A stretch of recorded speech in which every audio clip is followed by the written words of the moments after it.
Hey everybody, Carrie Cox here.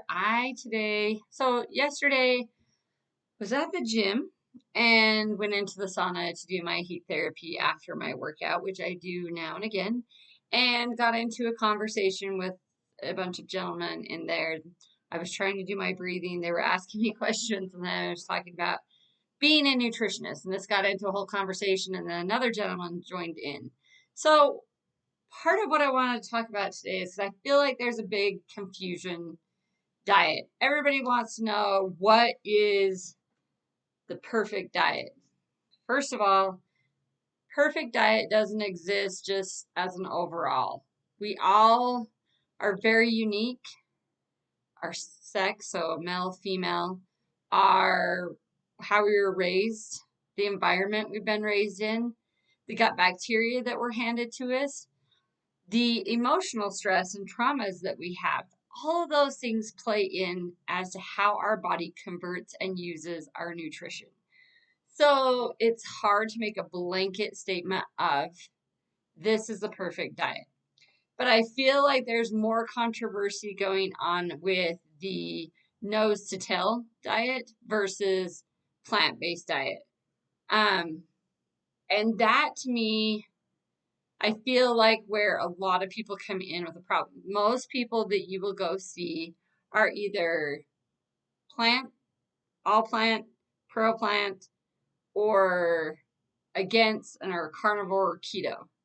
And to me, a good nutritionist, a good health person to talk to is not debating what the end all be all diet is, but is looking at you specifically and seeing what's going on with you and helping you to create what you need. Yes, there are certain things I feel like are you can do like blanket statements, and I kind of put this out on my Instagram, on my stories when talking about it.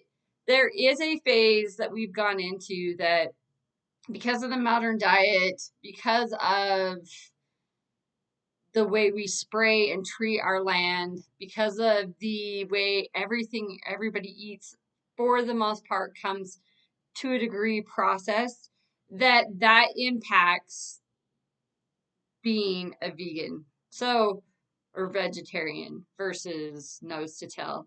And even I would say carnivore and keto, they all are about, to me, it's not about if you're plant-based or, well, there is a debate of that to some degree, but it's not so much about carnivore, keto, plant, as much as it is quality and where are you in your state of nourishment.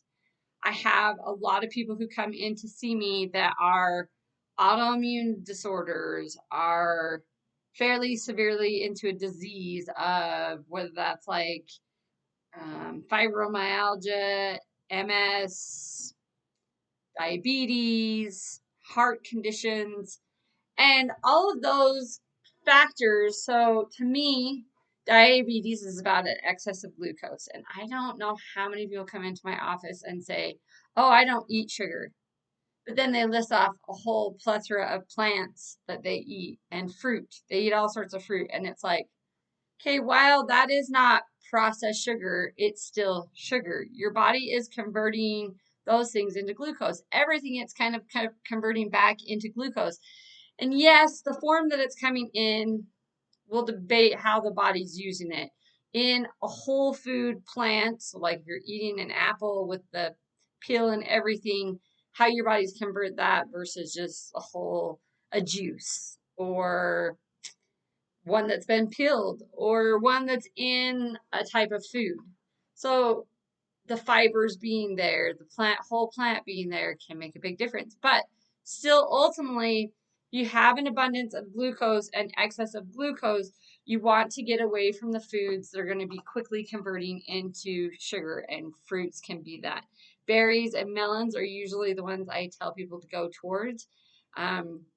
But diabetes is a factor of too much excess sugar, and the more full of sugar you have, and the more sugary types of food. So there's certain plants that are healthy plants that are still going to be higher in the sugar forms. And they may have other things beneficial to them, but if your gut isn't working right, it won't matter because you won't ingest it.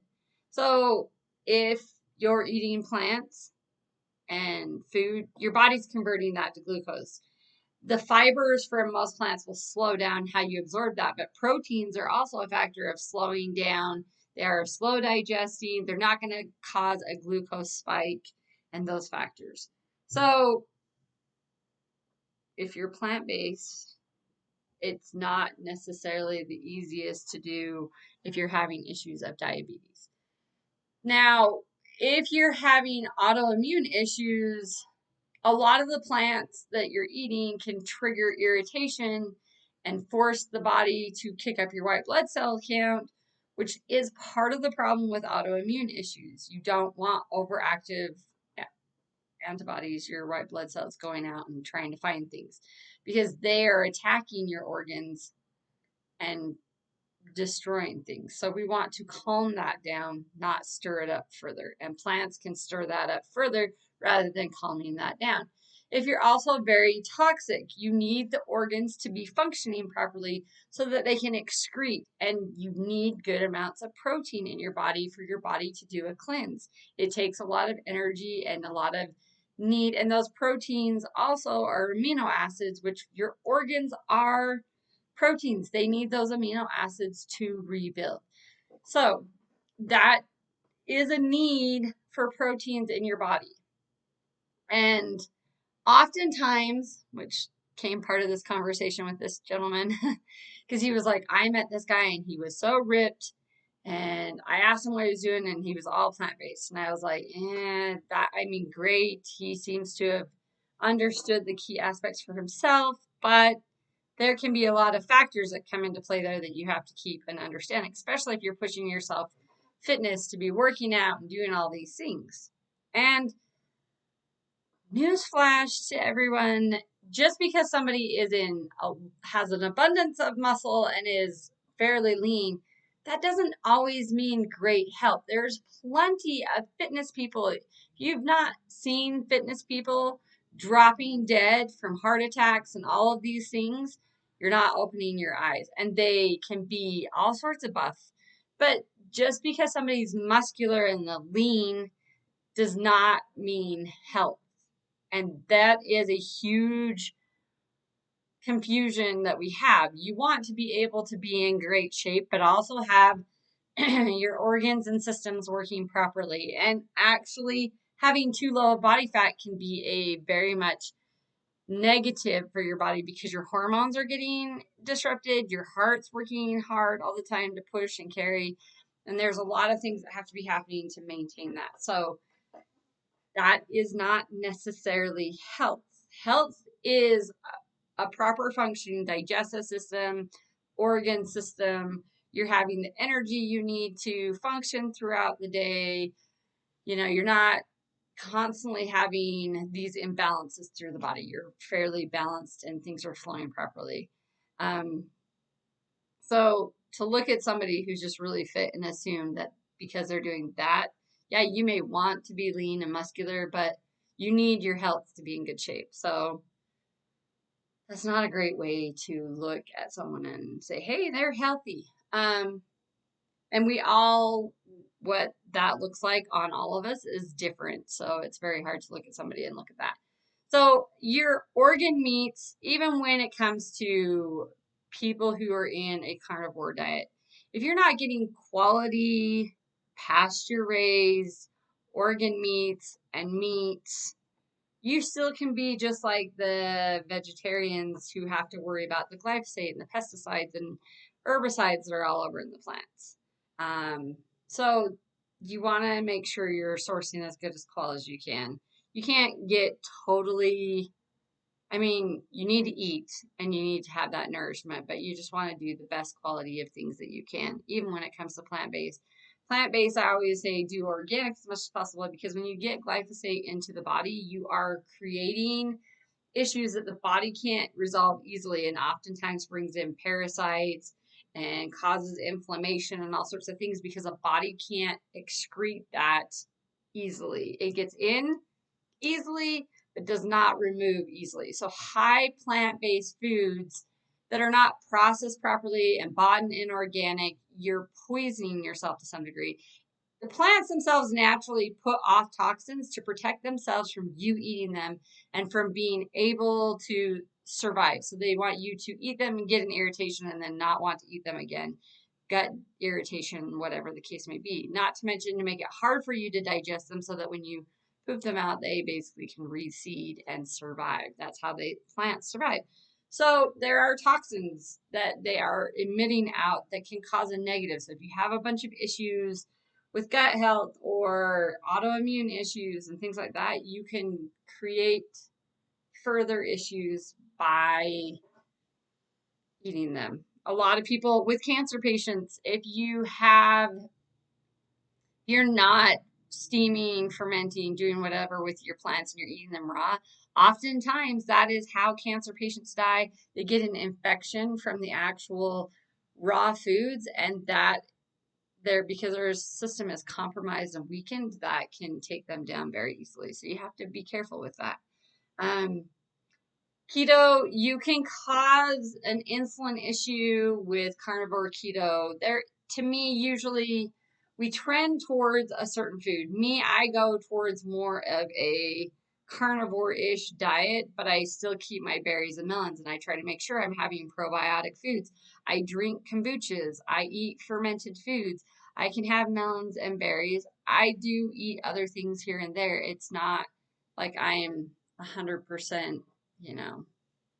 clean. I'm human, and in this world, it's not possible for most people to be good all the time, but you can strive to do pretty well. So looking to the quality of your foods is the highest importance. I recommend generically, if somebody wants across the board, you're having the amounts of proteins you need. And if you want to do that more plant-based, but I recommend you're at least getting some organ or glandular in through your diet, and regulating your blood sugar by getting healthy fats in, getting your proteins in, and sticking to like the melons, berries, and fermented greens and fermented foods. Those are the direction I feel works pretty well. There are some people, though, will need to veer more towards organic plants themselves because they need to clear and they need the support of the minerals and things that are in there. And then, not that you can't get minerals from the meat, and then there's those who need more of the amino acids and are in more of a breakdown and need those things to restore and rebuild.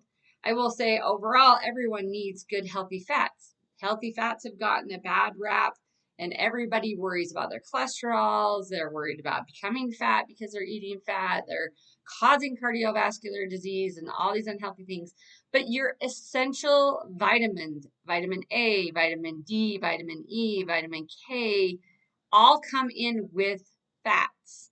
And we've moved to a bunch of plant fats, which the plant fats problem is they're not in a natural state. Most of you are getting them in a processed state, which means they've been heated at a high heat and they have lost the value and been converted into a trans fat. It's not so much that plants fats are bad, but most people are getting them in a processed way, and that process is creating toxicity and creating a weight on your liver.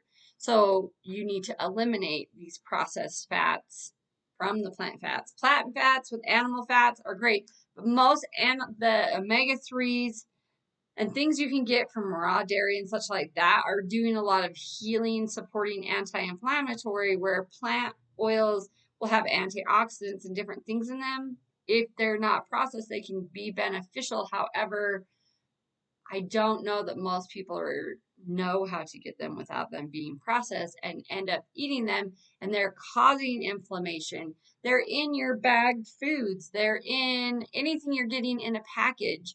They're just everywhere, in all honesty. They're even in your stuff, a lot of the stuff that you're putting on your skin.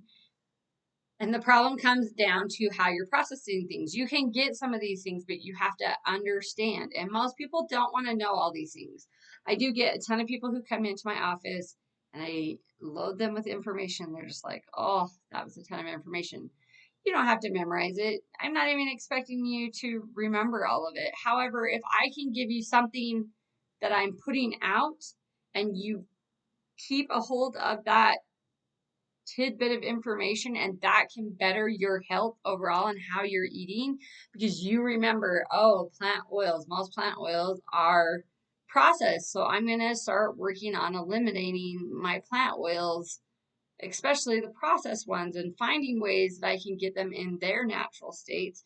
And that can reduce inflammation, can support your body all together in health and healing, and not to mention reduce a lot of the chemical factors that are in there.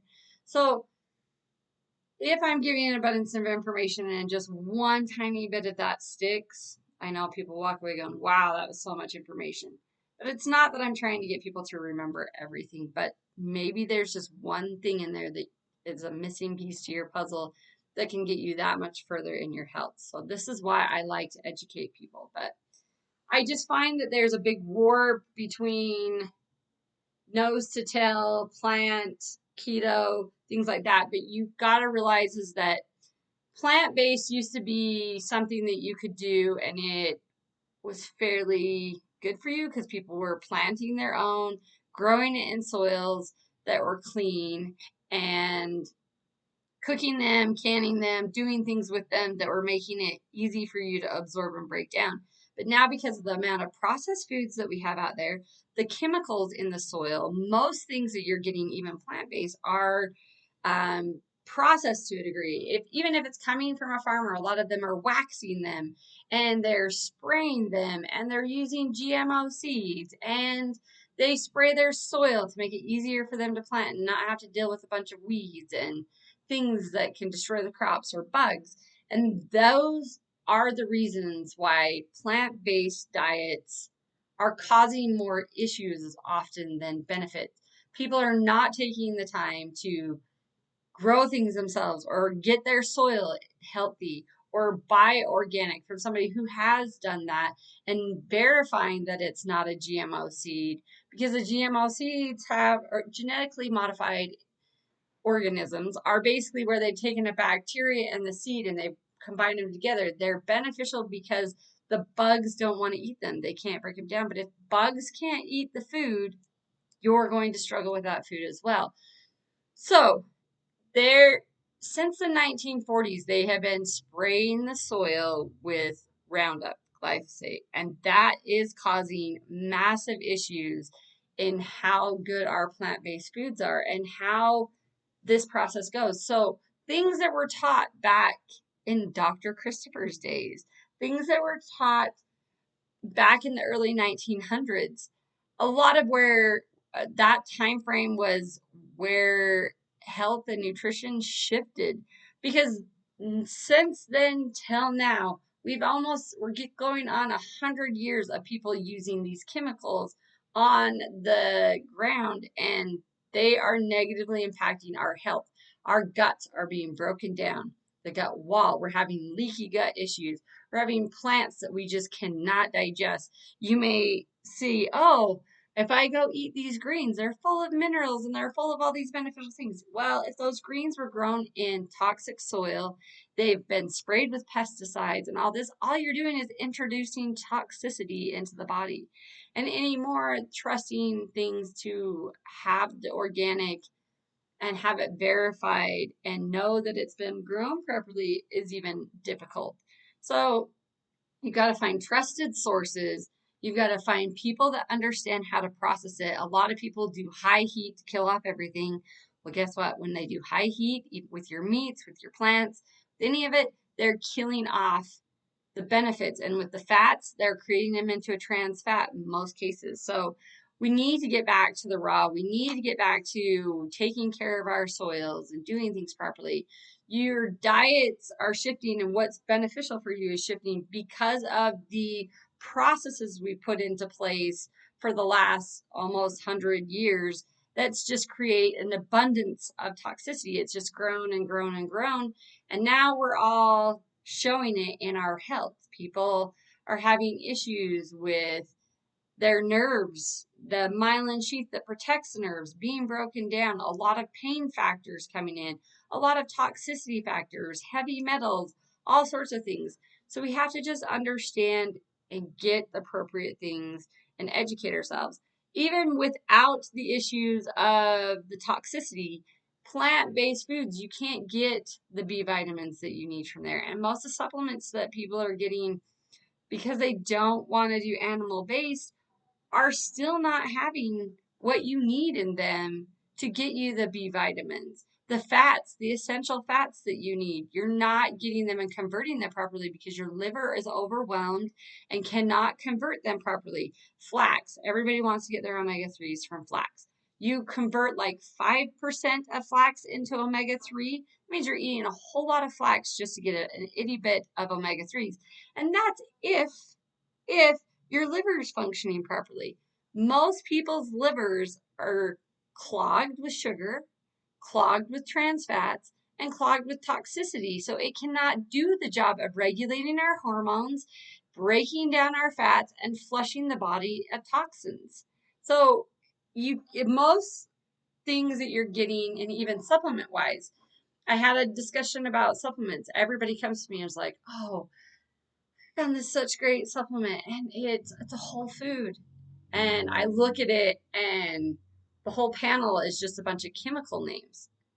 Those chemical names mean that they've been processed. They may have started from a whole food, but they've been processed into chemicals. Your body can put them in and you will get a response, but if you don't have the other cofactors which are needed to absorb it and use those, you're just overloading yourself with these chemicals, and they're sitting in the bloodstream, creating thick blood and creating other issues. I'm all about using supplements, but you have to know what you're getting. I get people all the time that are sending me stuff saying, "Oh, this is such a good thing and it's such whole food."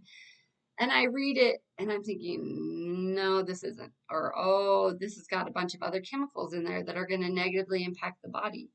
And then there's the probiotic factor. Okay, if you're unwilling to eat fermented foods and things that are needed for the probiotics, I get it. However, getting a high strain or just a probiotic with certain strains, you need as big a variety of different bacteria as possible. It seems we are going in and we're trying to take away any kind of bacteria. We're sterilizing everything. And because of that sterilization, our guts are becoming sterile. And you know what happens when your gut becomes sterile? You can't digest and you can't even live. You can't even function because you're now sterilized. You need good bacteria and bad bacteria imbalance in your gut to convert the foods and produce what you need to have a healthy, thriving body. So, probiotics are giving you usually one, you don't even know if they're alive by the time you got it, depending on the process they did of processing them, storing them, and by the time you got them. Secondly, if you're having a high dose of just one specific one, when you need trillions of types of bacteria, you're very limiting yourself. That's like trying to give someone a bunch of tires and create a whole car out of it.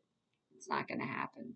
You need all the aspects, all the different parts that go to making this car. And everybody wants to put it down to just those wheels. Well, the wheels are great, but you can't make a car out of just wheels. So you need all the other factors. And that's the same thing when it comes to supplements. And that is why I like standard processes, because they are taking it from the whole glandular organ plant and grinding it down and giving it to you in a supplement. And I believe that's why I'm able to have such luck with so many people with the supplements and how I put them on there. Not to mention, most people don't want to eat organs, so that's a great place to get it. Okay, so I'm hoping that I hit on a key subjects or key parts of the subject when it comes to diet.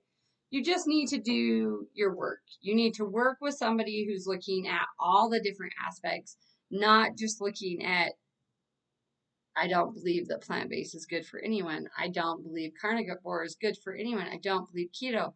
There's goods and bads, and that's why everyone needs something different. And everybody's situation, their body setup is going to be different. And so we need to be assessing where they're lacking and helping them to create that diet that works to fill the deficiencies that are there, or the lack of certain nutrients that we need to perform and function properly. So find someone like myself that's looking at all the different aspects. I was blessed enough to work with someone in the beginning that stressed, even things that we don't find are valid or a good thing, that we should research that and we should understand why that helps people and what the aspects that brings in. And I believe every nutritionist out there, every nutritionist, every registered dietitian, all of those should be looking at all that. But unfortunately, most people are limited to this little confined. So find someone who's willing to look at it all, to look at the different aspects of it, of how it may benefit you, how it may not benefit you, the pros and the cons, and make sure that you're looking and getting in all the different aspects to balance that out to keep you on the right path of health. Health, not just being skinny, not just being all those things. I had posted on my Instagram, Carnivore MD, who gets a lot of hot water everywhere because he's all about the carnivore. He was talking about how he's not on any hormones and he's not on any medications, and he put out his numbers, which I guess maybe I should do that. Maybe I should print out my own numbers and put them out there for everyone to see. But I carry a mutation for a gene, which I have turned to nutrition to try to help inhibit and supporting my body in the different ways it may be lacking.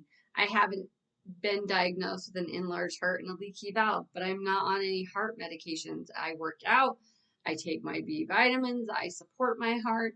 I've had skin cancer, I've had melanoma cut out of my back, but I haven't had any issues with that.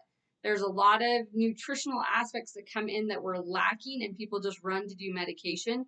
The medication will inhibit a process from happening, but when you're inhibiting a process from happening, you're also impacting other processes from happening as well. I get up, I work out, I do the evox on myself for my mental, emotional, I journal, I take care of my emotional health, I work out for my emotional health. That is actually I was struggling with depression and things like that 10, 15 years ago, and that's what started me working out. I love to run because when I'm in a bad mood and I'm in a bad place, running helps me. Even getting out and walking can do a lot to help. I've changed my diet. I do all these things to help support my body nutritionally, and with all these factors that I have as issues, carrying the mutation, having the skin cancer, having a heart problem, I've had eating disorder, I've had just too many things. But here I am, 46, that premenopausal phase. Not going to say that I don't ever have any kind of hormone shifting, but I've been able to nourish myself. I feed my glands, I take my healthy fats, I do all the different things to support my body. I'm not on any hormones, I'm not on any medications, I'm not on anything that medically most people would be on based on what I'm dealing with. But I have nourished my body, and doing this work now helps me to keep flowing through menopause, through my older years. Breast cancer often is a big factor that comes in later in life because of an imbalance of hormones, toxicity. There can be pancreatic factors that come into play. And I've looked at these different things and nourished those parts of my body in hopes to keep those things all functioning. And thus far, it's served me well. So if you have any questions, I'm happy to help. I love to be able to show people a way of feeding the body rather than just being on a medication and getting rid of things. I often have people who are on medications that want to get off of them but need some nourishment, and we start working on that journey, and they work along with their doctors to get them to where they need to be. So if I can help you with any of those, I hope this helped somewhat discussion of diet and why things are the way they are. Organ meat have a lot of minerals, vitamins, and the basics that we need for supporting the body. Organ is where things were back in the caveman days. in the early days, they ate the organ, not the muscle meat, which we tend to do a ton of muscle meat now. But I do get the organ glandulars in my diet through my supplements. Most people have a hard time eating it. I will also put it in my bone broth and things like that. But there's a lot of misinformation out there. And so I work with people who have that and help direct them with the information that I know and the studying that I do. So I hope this is helpful. I hope that if you have any questions, you can reach out. You can go to my website. You can do a survey. I can give you guidance on what to do or how to guide you and work with you along that way. So I have plans that people do that I can work with. So you can be texting me. I answer text messages and things like that. So I hope you guys have a great day. Hopefully this was informative. Let me know if you have any questions down in the comments.